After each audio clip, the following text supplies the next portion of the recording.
Ես ինձ թույլ կտամ բացառել ձևական նախաբանները, քանի որ ժամանակ չունենք դիվանագիտության համար,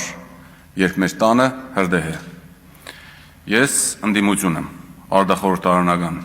չունեմ պաշտոն, չունեմ իշխանական լծակ, բայց ունեմ մեկ կարևոր բան, որ այս պահին շատ ավելի կարևոր է,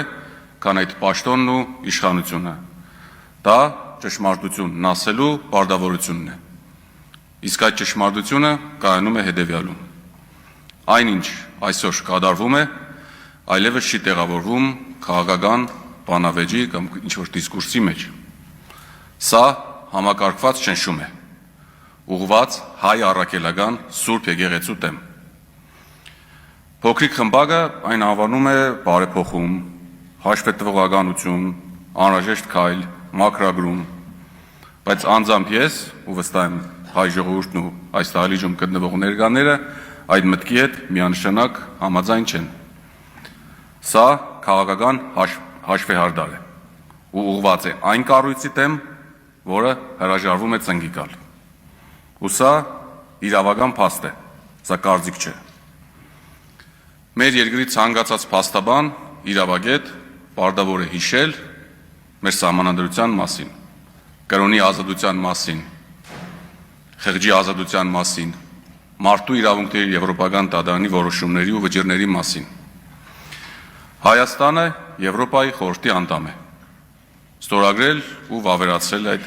կոնվենցիան, բայց մենք, օրվա իշխանությունները, այսինքն, մոռանում են, որ ստանձնել են պարտավորություններ։ Ես պատահականորեն չասեցի մենք, օրվա իշխանությունները, քանի որ ներկա պահին ցավոք սրտի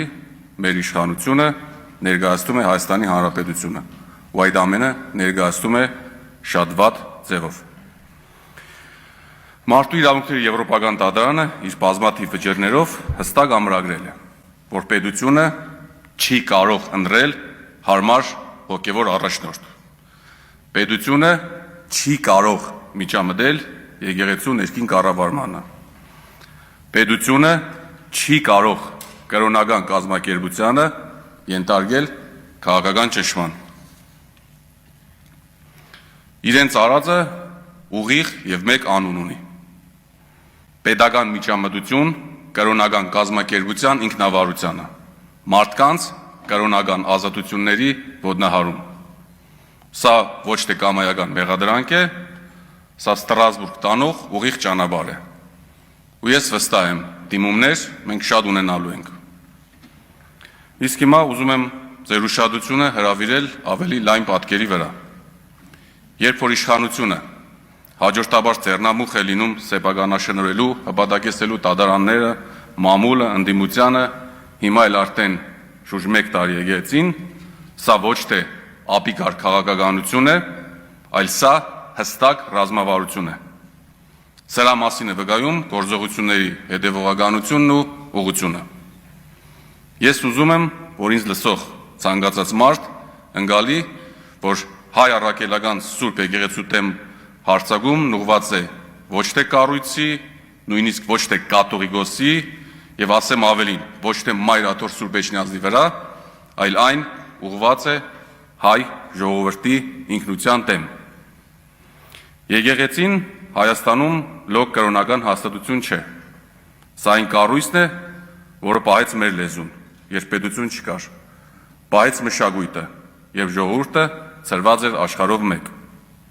Ու ասեմ, ով հարվածում է դրան, հարվածում է հայի ինքնագիտակցությանը։ Իշխանությունը այսօր կարող է կամ միգուցե փորձում է լրացնել լրատվամիջոցներին,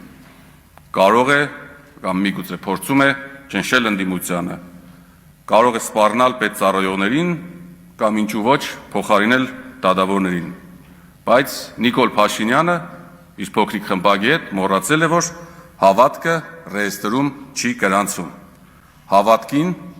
վարչական ռեսուրսի ձեռքերը չեն կարող հասնել։ Եկեղեցին ընդդիմություն չէ, որ կարողանան լրացնել, ոչ էլ կուսակցություն է, որպեսզի լուծարեն։ Եկեղեցին ժողովուրդն է, մենք ենք։ Եվ երբ իշխանական ռազմավարությունը մի կողմից, ժողովրդի դիմադրությունը մյուս կողմից ուղղակիորեն հագադիր բևեր են կազմել, այս պայքարն աշտեն ոչ թե քաղաքական է, այլ պատմական է, որտեղ իհարկե հաղթողը միշտ եղել են ու լինելու է հայոց եկեղեցին ու հայոց ազգը։ Այսօր ես իմ երկրի համար միայն մեկ բան եմ ուզում, որ հայկական պետությունն ու հայ եկեղեցին կողք կողքի կանգնեն, թև ու թիգունք լինեն միմյանց, որ հայ առաքելական եկեղեցին ստիպված չլինի պաշտպանվել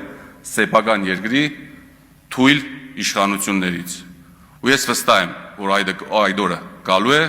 եւ մենք ունենալու ենք ուժեղ Հայաստան։